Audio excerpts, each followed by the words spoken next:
싸우면서 죽으나 굶어서 죽으나 두드러 맞아서 죽거나 탄압받고 죽으나 다 똑같은 죽음 아닙니까? 근데 개 죽음만큼은 피해야 되겠죠. 명예롭게 죽어야 된다라는 겁니다. 그 말은 싸워보자 라는 거죠. 김문수를 중심으로. 국민은 이제 상식과 법치 기대하지도 않습니다. 상대가 이재명인데 말이죠. 이기는 자가 정입니다. 반갑습니다. 김영윤TV입니다. 진짜 전쟁이 시작되었습니다. 이제부터는 말이죠. 상식도 필요 없습니다. 2판, 4판, 아싸리판으로 이기는 것을 목표로 달려야 하는 겁니다. 지금 뭐 룰 따위는 필요 없다라고 봅니다.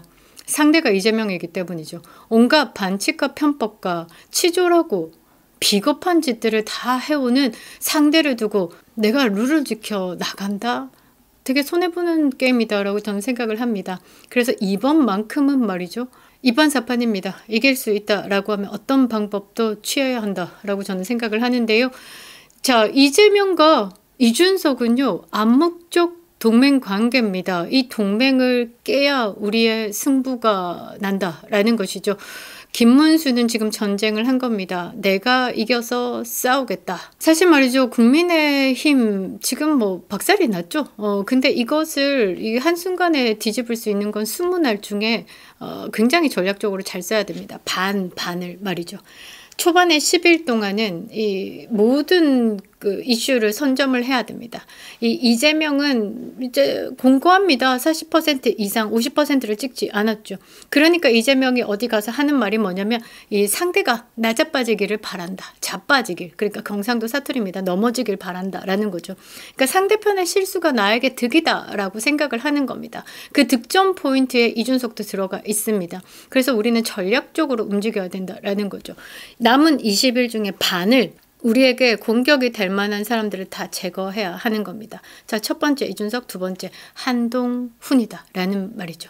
똑똑하지 않으면 이 전쟁에서 이길 수가 없는 것 같습니다. 그래서 최대한 많은 전략가들의 이야기를 좀 담아야 될 것이다 라고 생각을 하는데요. 자, 이재명과 이준석은 서로 공격하지 않습니다. 동맹 관계죠. 저는 조금 더 이 그림을 크게 보는 게 뭐냐면 이재명을 대통령 시키기 위해서 윤석열 대통령의 탄핵을 이끌었던 이 친중의 세력, 이 친중의 세력에 제대로 뿌락지 이준석이 마지막 이재명의 대통령의 어시스트다라고 저는 생각을 합니다. 그리고 여기에 또 입대고 튀어나온 또 새로운 좌파 뿌락지 한동훈이 있다라는 것이죠. 안으로는 한동훈과 싸워야 하고요. 밖으로는 이재명과 이준석과 싸워야 하는 상당히 힘든 싸움이긴 한데요. 전략을 잘 짠다라고 하면 승부도 있다라고 저는 생각을 합니다. 밖으로 적 이준석, 내부의 적 한동훈에 대해서 다뤄보도록 하겠습니다. 구독과 좋아요 버튼 꼭 눌러주시고요. 끝까지 시청 부탁드리겠습니다. 큰 힘이 되고 있습니다. 자, 여러분들 지금까지 보시면요. 이재명하고 이준석은요. 서로 공격하지 않습니다. 뭐 이유는 당연히 심플하죠. 적이 같기 때문입니다. 적이 누구? 이제 국민의힘이죠. 원래라면 두 사람의 적이 한덕수였는데 어머 웬걸 순식간에 바뀌었기 때문에 이제는 김문수가 됐다라는 것이죠. 이재명의 적도 김문수, 이준석의 적도 김문수. 그래서 이 두 사람은요. 전략적으로 친목적인 동맹관계다라는 겁니다. 이 순간도 이준석의 총구는 국민의힘을 향하고 있죠. 이재명은 조용히 웃고 자빠졌습니다. 아까 말씀드린 것처럼 이 상대가 자빠지기를 바라고 있는 게 이재명이기 때문이죠. 김문수가 무너지면요. 단일화는 없죠. 지지율 박살나죠. 그리고 이준석을 찌그러뜨리지 않으면 보수는 이재명의 승리를 지켜볼 수밖에 없습니다. 끔찍한 이재명의 나라가 된다라는 것이죠.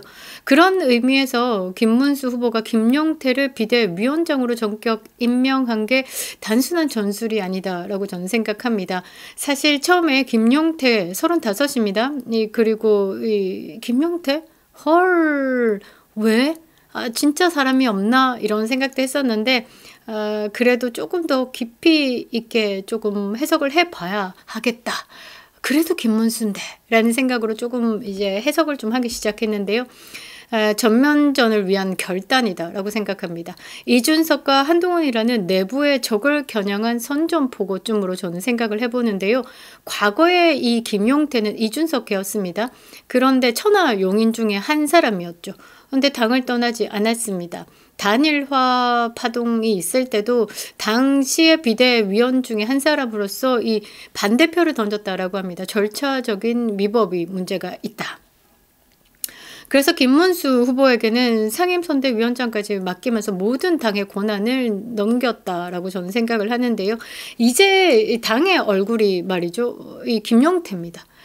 그래서 여러 가지 효과가 있습니다. 당의 얼굴이 권영세다.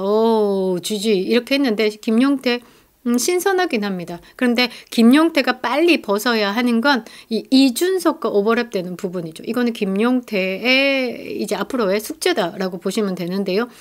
당분간 저는 20일의 그 선거 기간 동안의 10일 반은 김용태가 이 당의 얼굴이 됩니다. 김문수 후보보다 김용태가 더 빛나야 되고요. 김용태 입에서 나오는 독설이 지금 언론을 타야 된다라는 겁니다. 김용태 체제에서 당이 해야 될 첫 임무는 뭐냐? 이준석의 지지율 붕괴입니다. 지금 7%, 많게는 9%까지 지금 수치를 찍고 있는데 말이죠. 이대로 두면요. 김문수 후보의 지지율이 떨어지는 겁니다. 이재명과 싸워볼 기회도 없이 이준석이 가져간다라는 거죠. 단일화도 안 됐죠. 표도 나눠 먹죠. 그러면 지금부터는 끝난다라는 겁니다. 그래서 지금 스타트 5월 12일, 앞으로 10일 반토막을 말이죠. 이 김용태가 이 이준석의 지지율을 박살내야 됩니다. 직접 공격해야 된다라는 거죠. 이준석 공격할 거 많습니다. 이준석이 가지는 성상납 그리고 하버드 학력 사기 이 부분에 대해서 집중적으로 공격을 해야 하는 겁니다.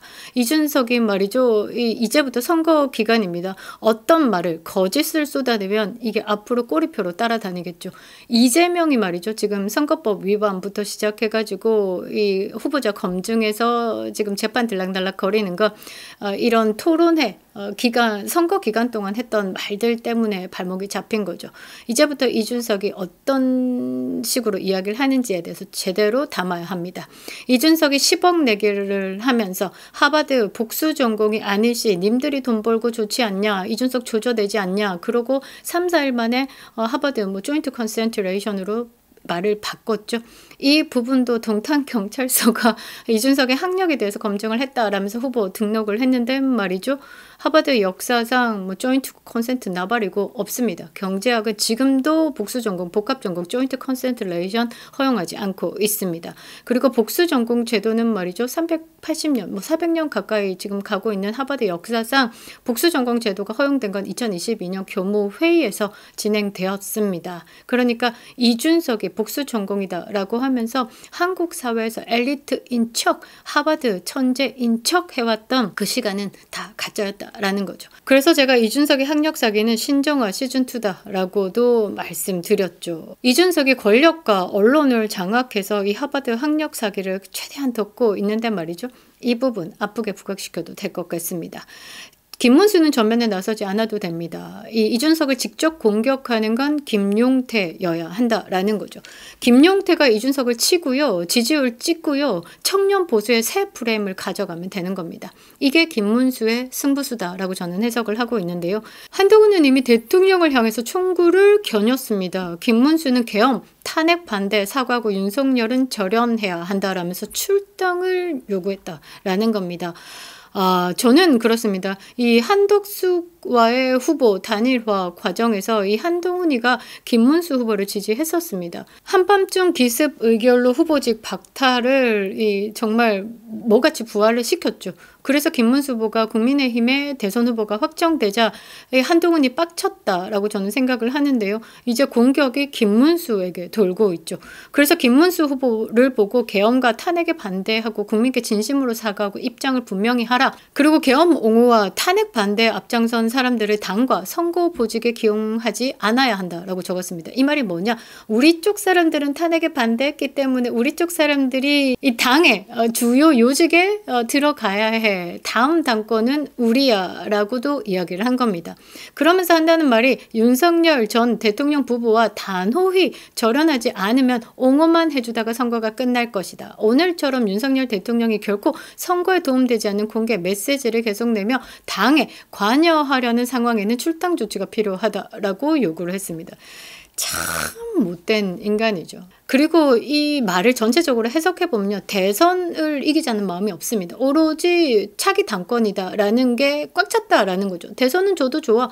김문수 무너지면 내가 영웅처럼 개같이 부활할 거야 라고 이야기를 하는 겁니다. 이런 정치 계산이 국민 눈에 보이지 않을 거다라고 착각을 한다라고 하면 너는 정말 오산이다 라는 거죠. 지금 보수가 싸워야 할 적이 이재명이 아니라 이준석과 한동훈이라는 내부의 야심가들이다 라는 거죠. 그래서 파트를 나눠서 이 두 마리부터 집중적으로 공격해야 되는 겁니다. 그래서 이 모든 판을 좀 읽으신 것 같습니다. 윤석열 대통령이 입을 열었죠. 침묵하던 대통령이 보수 결집을 위해서 메시지를 냈습니다. 우리가 한남동 한남 대첩을 이어가고 스톱 더 스틸을 외치고 윤어게인을 외치고 지금 잠시 흩어졌던 우리들을 다시 모아달라. 그때 그 느낌으로 싸워달라. 자유는 여러분들 것이다. 나는 국민의 주권을 지키기 위해서 끝까지 여러분들과 함께 할 것이다. 아, 정말 강력한 파급 효과를 줬죠. 민주당은 급당황하셨습니다. 급히 김문수의 배후가 윤석열이라고 말을 바꿨습니다. 그동안에 뭐라고 했냐면 한덕수 국무총리의 출마가 이 윤석열 대통령이 조정을 하는 것이다 라고 입을 털어왔죠. 그런데 한순간에 김문수 뒤에 또 윤석열이 있다라고 말을 바꾸더라고요. 이렇게 상황을 좀 보면요, 뒤통수 세게 후려맞은 건 민주당과 한동훈이다라는 겁니다. 이 윤석열 대통령의 메시지는 단순한 정치적 발언 아닙니다. 윤 어게인의 재점화죠. 우리가 되찾겠다라는 싸움의 구호가 윤 어게인입니다. 그런데 그때의 그 느낌으로 다시 모여달라. 키세스 전사들이여 부활하라 라고 이야기를 한 겁니다. 자유민주주의를 지키기 위한 윤석열 대통령의 SOS 정도. 제가 사실 뭐 꺼이꺼이 했는데요. 몇 번을 읽어봐도 눈물이 계속 나더라고요. 그때 우리 그 감정 다시 심장이 뜨거워지는 겁니다. 그래서 지금은 김문수, 김용태 평가할 필요 없습니다. 비판은 누구나 할 수 있습니다. 그런데 지금은 비판을 접어야 하는 거죠. 김문수 후보 측의 전략가들도 이렇게 생각하시면 됩니다. 취할 건 취하고 버릴 건 과감하게 버려야 된다라는 겁니다. 그리고 김문수 후보가 제대로 판단할 수 있도록 조력을 해주시기 바랍니다. 이 메시지, 윤석열의 메시지를 살릴 수 있는 후보는 김문수뿐입니다. 김문수뿐이다라는 거죠. 지금이라도 국민의힘이 김문수 중심으로 다시 뭉쳐야 하는 겁니다. 이기고 보자라는 거죠. 지면 죽습니다. 지면 다음이 없다라고 생각하고 무조건 이겨야 한다라고 달려야 하는 거죠. 그런데 지금 사실 김문수 후보가 고립무원입니다. 당내 의원들 대부분 중립을 가정하면서 당권에 셈법만 하고 있습니다. 다음에 내가 어디에 줄을 서야 하나? 쌍권이 살짝 나가리 되고 있는데 다시 개같이 부활할까? 이런 느낌? 원내대표 경선, 비대위의 권력 싸움, 그 다음에 개파 정리까지 이 김문수 후보가 가져야 하는 내부의 이 정리, 이 머리 되게 아플 것 같은데요.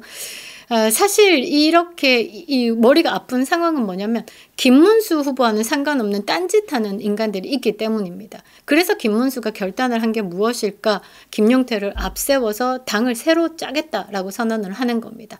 저는 모르겠습니다. 이게 성공이 된다라고 하면 진짜 대박이겠지만 이게 삐끗하면 정말 당은 이제 끝난다라고 봐야 되겠죠. 삐끗하지 않도록 당이 성공할 수 있도록 많은 조력을 해야 된다라고 봅니다. 당명 바꿔도 좋고요. 지도부 싹 갈아도 좋고요. 후보만 남기고 모두 바꿔도 됩니다. 삼성에서 그랬죠. 마누라만 빼고 모든 걸 바꿔라. 지금 그 전략으로 가고 있는 것 같습니다. 아니 솔직히 말해서 싸우면서 죽으나 굶어서 죽으나 두드러 맞아서 죽거나 탄압받고 죽으나 다 똑같은 죽음 아닙니까? 근데 개죽음만큼은 피해야 되겠죠. 명예롭게 죽어야 된다라는 겁니다. 그 말은 싸워보자 라는 거죠. 김문수를 중심으로. 국민은 이제 상식과 법치 기대하지도 않습니다. 상대가 이재명인데 말이죠. 이기는 자가 정입니다. 이제 그렇게 재편이 됐다라는 거죠. 이기는 자가 정이다. 김문수 후보도 그거를 깨달았다라고 저는 생각합니다. 과거 다 버리고 절도 했죠. 그래서 김용태를 선택한 것이다 라고 생각을 하는데 김용태 판단이 안 서면요. 책을 읽는다라기보다는 좀 전략을 던질 수 있는 페이스북 쭉 읽어보시기 바랍니다. 정말 국민의 힘을 향해서 좋은 글 적어주시는 분들 꽤 많거든요. 정보를 좀 얻는 것도 그렇죠, 좋을 것 같습니다. 이제 보수가 해야 될 일은 오히려 단순합니다. 이준석 지지율 붕괴, 이준석 개박살, 단일화를 강제할 것, 그리고 한동훈의 당권 시나리오를 막아야 됩니다. 친윤과 통합을 이루어야 하는 겁니다. 이 한동훈이 당권을 잡는다? 이거는 뭐 그냥 말이 필요 없는 겁니다. 한동훈을 지지하는 한딸들의 근본이 어디서 나왔는지부터 판단을 해봐야 되는 거고요. 이 한동훈이 어떤 인간인지에 대해서도 생각을 해봐야 된다라는 거죠. 그리고 윤석열 대통령의 메시지를 중심으로 당의 정체성을 재정립해야 됩니다. 자유 박탈에 가장 움짤했던 2030 새로운 보수들의 영입, 그리고 그들의 마음을 사는 것. 사실 중도 확장은 여기서 시작됐다라는 겁니다. 지금 대한민국의 이 대선의 싸움은요, 이재명과 김문수의 싸움으로 보지 않습니다. 사회주의 국가로 들어가느냐, 그러니까 친중과 친북의 아가리로 들어가서 그들의 똥꼬에 줄 서느냐, 그들의 개꼬봉이 되느냐, 아니면 이 자유진영에서 머물 것이냐, 그런 거죠. 그래서 이 윤석열 메시지를 중심으로 당을 정립해야 되는 겁니다. 지금은 전략도 합리도 민주주의도 개코 나발도 없습니다. 전시 상황이다라는 거죠. 싸움입니다. 싸움. 김문수만 남기고 모든 걸 바꿔야 하는 겁니다. 그것이 보수가 다시 이기는 유일한 길이다라고 저는 생각을 하는데요. 이번 주가 끝나기 전에 이준석부터 찌그러뜨려야 이재명과의 싸움이 가능합니다. 이 다이다이를 붙어야 되는데 옆에서 깝죽거리는 것이 있으면 이거 신경 쓰고 저거 신경 쓰고 머리 아픕니다. 한 놈만 잡아라 라는 거죠. 이준석 이번 주 내로 찌그러뜨려야 됩니다. 많은 자료들이 있습니다. 필요하시면 투척하겠습니다. 그 다음에 김문수의 전쟁이다라는 겁니다. 김용태 체제의 선전포고, 이준석의 격파, 그리고 보수가 더 이상 망설일 필요가 없다라는 것을 김문수가 보여준 겁니다. 20일의 전쟁 중 초반은 내부의 적부터 소탕을 해야 된다라는 거죠. 그래야지 외부의 적도 이길 수 있다라는 겁니다. 이것이 지금 김문수 후보가 던진 강력한 메시지다라고 저는 해석하고 있습니다. 그립다 윤석열, 김영인TV였습니다.